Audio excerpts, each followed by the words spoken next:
Hello 8th standard students, आज हम हमारा साइंस का थर्ड चैप्टर देखेंगे, सिंथेटिक फाइबर्स एंड प्लास्टिक। जो भी क्लोथ्स हम पहन रहे हैं हमारे डेली लाइफ में, वो किससे बना होता है? फैब्रिक से बना होता है। और जो फैब्रिक है वो फाइबर से बना होता है, जो हमें नेचुरली मिलता है या तो फिर कोई भी आर्टिफिशियल सोर्स से हमें मिलता है, उससे बना होता है। कुछ चीज़ें जो है हम हमारे डेली लाइफ में हाउस होल्ड आर्टिकल्स में यूज़ करते हैं, वो भी अलग अलग वेराइटी ऑफ फाइबर से बना होता है। और जो भी फाइबर हमें नेचर से मिल जाता है डायरेक्टली, वो होता है नेचुरल फाइबर्स। और जो फाइबर जैसे कि सिंथेटिक फाइबर जो है वो ह्यूमन बीइंग बनाता है, इसलिए इसे क्या कहा जाता है? सिंथेटिक फाइबर या तो फिर मैन मेड फाइबर। नाउ हम देखेंगे कि क्या होता है synthetic fibre. What are synthetic fibres? अब सिंथेटिक फाइबर्स देखने से पहले सबने देखा होगा कि जो भी बीड्स होते हैं, नेकलेस बीड्स के, जो बीड्स हैं, मोती के जो नेकलेस होते हैं, वो देखा होगा कि कैसे एक लॉन्ग चेन टाइप में उसे अरेंज किया रहता है। या तो फिर देखो इस पिक्चर में दिया है, जो पेपर पिन है उससे पेपर क्लिप को कैसे बना के एक लॉन्ग चेन टाइप बनाया है। तो ये क्या है? ये क्यों एक एग्जाम्पल दिया है इसका? क्योंकि जो सिंथेटिक फाइबर है वो भी एक चेन होता है, छोटे छोटे स्मॉल यूनिट्स होते हैं, उसे ज्वाइन करके ही सिंथेटिक फाइबर बनाया जाता है।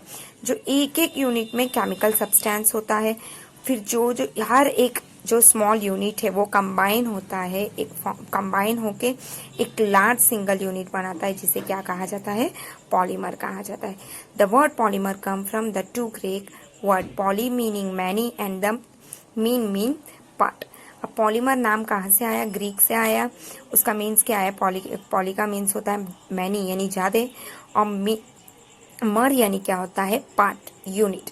सो polymer is made of repeating many repeating units. हर कोई भी यूनिट रिपीट होते जा रहा है कंटिन्यूअसली, उससे क्या बन जाता है? वो पॉलीमर बन जाता है। Next is types of synthetic fibres. अब सिंथेटिक फाइबर कितने टाइप के होते हैं? First one is rayon.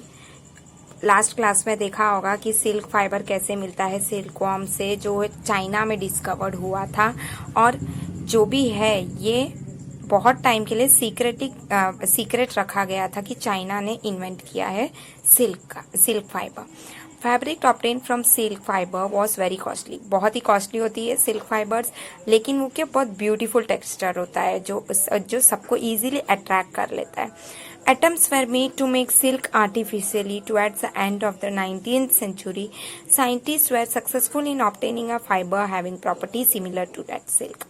अब वो सिल्क नेचर से हमें डायरेक्टली मिलता है, पर साइंटिस्ट लोग ने 19th सेंचुरी से बहुत काम किए और एक ऐसा फाइबर बनाने की कोशिश की जो सिल्क जैसा ही हो।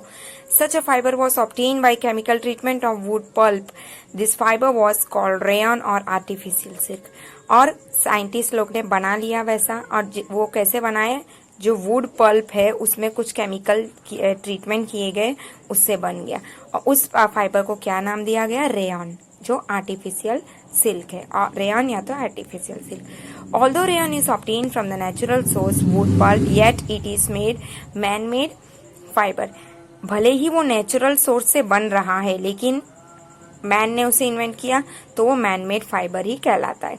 It is cheaper than silk and can be woven like silk fibre. वो सिल्क से चीपर मतलब सस्ते में मिल जा रहा है हमें, और जो भी है वो सिल्क फाइबर जैसे हमें वूव भी कर सकते हैं उसे। It can also be died in wide variety of colour.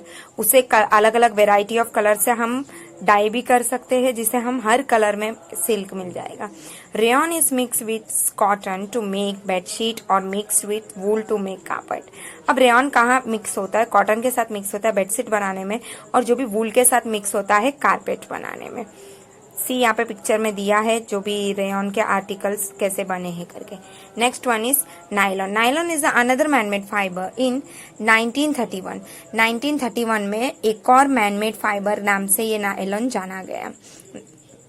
It was made without using any natural raw material from plant or animal. अब इसमें कोई भी नेचुरल मटेरियल यूज ही नहीं है। It was the first fully synthetic fibre. यही ऐसा पहला चीज है जो पूरा फुल ऑफ केमिकल से बना या तो फुल ऑफ आर्टिफिशियल चीजों से बना, कुछ भी नेचुरल चीज इसमें यूज नहीं हुई। Natural fibre nylon fibre was strong, elastic and light. वो कैसा है? स्ट्रॉन्ग है, इलास्टिक है और हल्का भी है, और लस्ट्रस है और इजी टू वॉश है, इजीली हम उसे वॉश कर सकते। तो इसके कारण से ये क्या हो गया, ये क्लोथ्स बनाने में बहुत ही पॉपुलर हो गया। इससे बहुत सारे आर्टिकल्स बनते हैं नायलॉन के, जैसे socks, ropes, tents, toothbrush, car seat belts, sleeping bags, curtains, ये सारी चीजें बनने लगी। देखो यहाँ पे पिक्चर में दिया है नायलॉन से क्या क्या। एंड ये जो नायलॉन है वो पैराशूट बनाने के लिए भी यूज होता है। पैराशूट और पैराशूट के जो भी रोप्स है और रॉक का क्लाइंबिंग के लिए जो भी रोप्स यूज होते हैं उसके लिए भी यूज होता है। और जो नायलॉन थ्रेड है वो इतना जो है स्ट्रांग होता है, जैसे स्टील वायर के जितना वो स्ट्रांग होता है। उसकी स्ट्रेंथ एक स्टील वायर जितनी हो सकती है। Next is polyester and acrylic. Polyester is another synthetic fabric made from the fiber does not goes wrinkled easily. अब जो पॉलिस्टर है वो एक और सिंथेटिक फाइबर है, और जो भी फैब्रिक इस फाइबर से बन रहा है, मतलब पॉलिस्टर से जो भी फैब्रिक बन रहा है वो इजीली रिंकल्ड नहीं होगा, मतलब रिंकल्ड टाइप होता है ना, वो नहीं होगा। It remains crisp and easy to wash, वो क्रिस्प रहेगा और इजी टू वॉश रहेगा। So it is quite suitable for making dress material. इसके वजह से ड्रेस मटेरियल में ये ज्यादातर यूज होता है। We must have seen people wearing polyester shirts and other dresses. देखा होगा कि पॉलिस्टर शर्ट्स पहनते हैं और कुछ अलग अलग ड्रेसेस भी पहनते हैं। टेरालाइन इज पॉपुलर पॉलिस्टर। जो टेरालाइन है वो एक पॉपुलर पॉलिस्टर है। It can be drawn into very fibres that can be woven like any other yarn. अब वो इतना फाइन उसको वीव कर सकते हैं कि उसे हम एक यार्न फॉर्म में बना सकते हैं। Next PET polyethylene terephthalate. ये क्या है? बहुत ही फेमिलियर फॉर्म ऑफ पॉलिस्टर है, बहुत ही familiar form of polyester. It is used for making bottles, utensils, bottle बनाने में यूज होता है ये, अटेंसिल्स बनाने में, बर्तन बनाने में यूज होता है। एंड जो फिल्म्स वायर होते हैं ना उसके लिए भी बहुत ही यूजफुल होता है ये। We wear sweaters and use shawls और ब्लैंकेट इन विंटर। हम जो ठंडी में स्वेटर पहनते हैं या तो फिर शॉल्स या तो ब्लैंकेट यूज करते हैं। Many of this are actually not made from the natural wool. अब हमें तो ये लगता है कि वूल से बन रहा है, पर एक्चुअल में ये नेचुरल वूल से नहीं बनता है। बट वो वैसे दिखता तो है कि हाँ नेचुरल वूल है, बट वो नेचुरली एक्चुअली नहीं बना होता है। These are prepared from the another type of synthetic fibre called acrylic. वो किससे बना होता है? एक्रेलिक से बना होता है। The wool obtain from natural sources is quite expensive, whereas cloth made from the acrylic are relatively cheap. अब जो वूल है वो बहुत ही एक्सपेंसिव है, थोड़ा एक्सपेंसिव है इसके कंपैरिजन में। अब ये जो एक्रेलिक से बने हुए क्लॉथ है वो चीपली मिल जाते हैं, मतलब सस्ते में मिल जाते हैं। They are available in variety of colours, और अलग अलग कलर्स भी हैं। Synthetic fibres are more durable and affordable which makes them are more popular than natural fibre. अब जो नेचुरल फाइबर है उससे ज्यादा ये लोग ड्यूरेबल होते हैं और ज्यादा अफोर्ड कर सकते हैं वैसे होते हैं, तो इसलिए नेचुरल से ज्यादा ही सिंथेटिक फाइबर फेमस है। Next is characteristic of synthetic fibre. अब सिंथेटिक फाइबर के क्या क्या कैरेक्टरिस्टिक है? इमेजिन करो कि एक रेनी डे है और कैसा अम्ब्रेला होगा जो तुम यूज कर सकते हो, और क्यों? अब अम्ब्रेला, हाँ कपड़े का अम्ब्रेला बनाएंगे तो वो यूज होगा नहीं, ऐसे फाइबर से बनेगा जिससे वो लीक ना हो, जो भी वाटर है वो तुम पर ना आए, तुम वाटर से बच जाओ इजीली, वैसे हम बनाएंगे। तो जो भी सिंथेटिक फाइबर है वो यूनिक, अलग अलग उसकी बहुत ही यूनिक कैरेक्टरिस्टिक है जिससे पॉपुलर ड्रेस मटेरियल बनता है। दे ड्राइड अप क्विकली, जल्दी सूख जाता है और ड्यूरेबल होता है और कम एक्सपेंसिव है। Rapidly available and easy to maintain, easily उसे हम मेंटेन भी कर सकते हैं। Next is plastics and poor conductors. अब प्लास्टिक जो है वो poor conductor of heat and electricity है, ये पढ़ा है पहले से तुम लोग ने। That is why electrical wire have plastic covering. इसी के वजह से जो भी इलेक्ट्रिकल वायर्स होते हैं ना उसमें प्लास्टिक की कवरिंग दी जाती है। And the handle of screwdrivers are made of plastic. Plastic से ही बना होता है जो भी हैंडल्स है स्क्रू ड्राइवर के। और ये जो भी हैंडल है जो फ्राइंग पैन का वो भी प्लास्टिक से ही बना होता है। तो क्यों? क्योंकि वो पुअर कंडक्टर ऑफ इलेक्ट्रिसिटी है और हीट है। हीट और इलेक्ट्रिसिटी का वो क्या है? पुअर कंडक्टर है। फिर यहाँ पे देखो टेबल फॉर्म में दिया है कि कैसे वेस्ट होते हैं, ये दिया है। उससे पहले हम देखेंगे plastic and the environment. Environment के साथ प्लास्टिक कैसे बिहेव कर रहा है।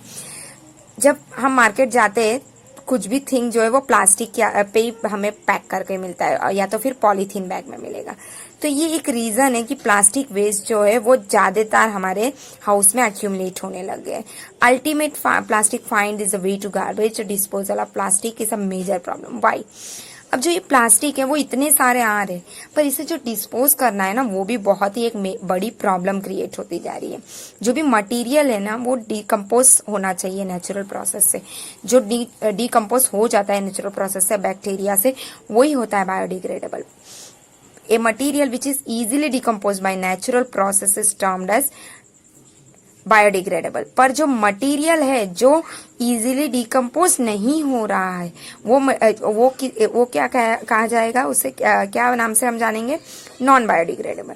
अब यहाँ दिया है कौन सा बायोडिग्रेडेबल है कौन सा नॉन बायोडिग्रेडेबल, कितना टाइम लगेगा एक्चुअल में उसको। सो यहाँ पे देखो प्लास्टिक बैग को सेवरल ईयर्स बहुत साल रख सकते फिर भी वो कैसा मटेरियल है कि वो सड़ेगा ही नहीं, वो वापस नेचर में मिक्स होगा ही नहीं। इतने साल कितने बहुत साल लगेंगे ना तो भी वो वापस डिकम्पोज होगा ही नहीं। Since plastic taken several years to decompose, it is not environment friendly. It causes environmental pollution. अब इससे ही पता चल रहा है कि इसे बहुत साल लगेगा डिकम्पोज होने के लिए।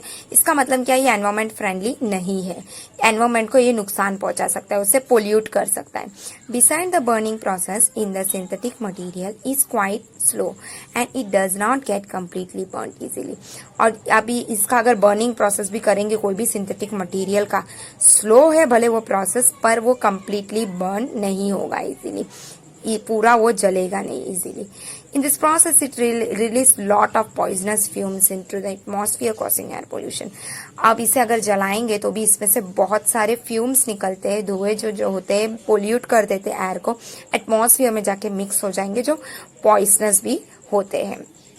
Avoid the use of plastic as far as possible. Make use of bags made of cotton or jute when you go for shopping.